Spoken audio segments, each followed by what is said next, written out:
So you got yourself the new Swagger 5 electric scooter from Swagtron. First, you'll want to check the box for any signs of carrier damage. Take photos in case you need to contact us. Now it's time to unpack.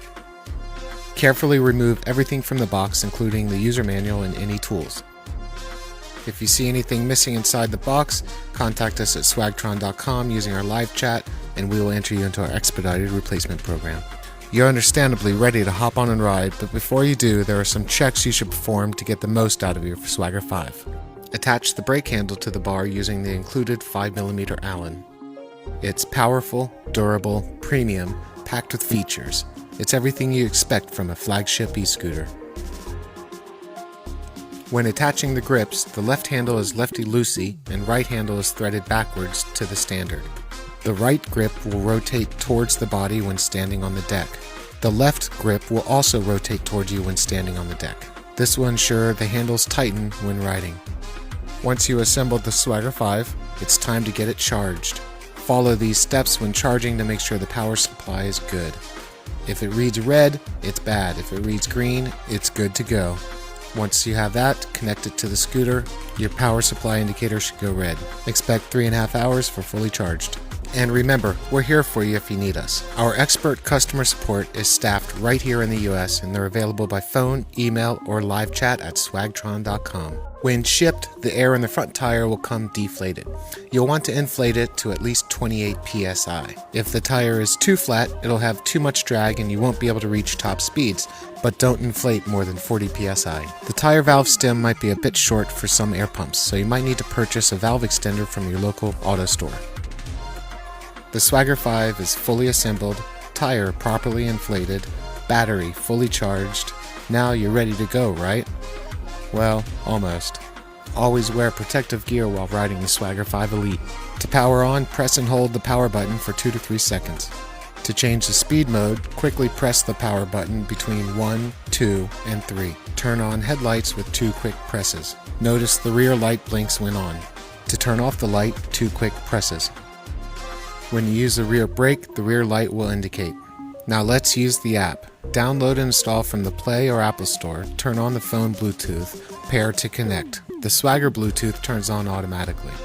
With the Swagger app, you can change speed modes, make a profile, turn on the headlight, turn off the headlight, allow access to your location, and built-in mapping will track your travels. You can click on Settings to make personal adjustments on how you would like to ride. Here they are. To engage cruise control, press and hold the throttle, let go. Use the brake to engage auto guard stop. Turn push to go feature on. Turn push to go feature off. All depends how you like to ride. What is auto guard, you ask? Anytime you engage the brake, the motor will completely disengage. This is our auto guard technology. Now that you know everything about your Swagger 5 Elite, time to practice riding in an open space without obstacles. Now let's talk about maintenance. New brakes may become loose over time.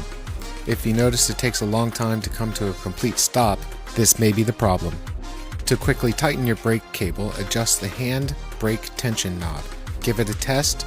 If you need more, adjust your rear brake tension knob. This adjustment should have noticeable effects. Now you should be good to stop when you ride. The Swagger 5 Elite is crafted with premium quality materials. It's built to last, but regular maintenance will go a long way for keeping your Swagger in optimum condition. Routinely check front tire air pressure and inflate when needed.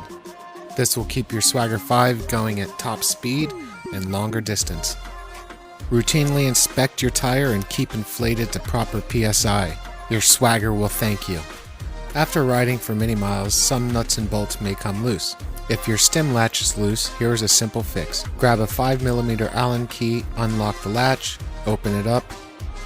Using a rotation of 1/4 to 1/2, try tightening the outer bolt to proper tension. If you tighten too much, the latch will not close. Another tip would be to keep the stem closed and adjust the bolt until the latch has proper resistance when closing. If your stem consistently becomes loose, our last tip would be to make sure the inside barrel bolt is tightened. Time to move on to stopping power.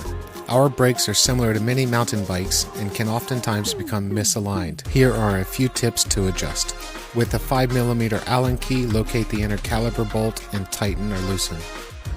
With a 5mm Allen key, loosen the cradle, positioning the caliper. Loosen just enough to get a little wiggle, not too much.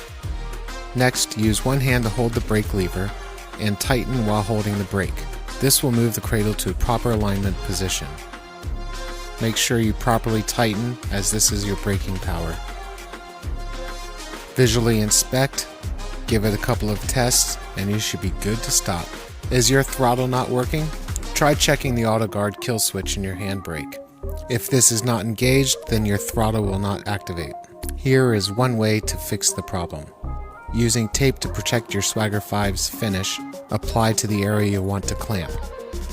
Once ready, apply a firm amount of pressure until the pieces have moved back into position. With any questions, please go to swagtron.com and push live chat for our expedited services.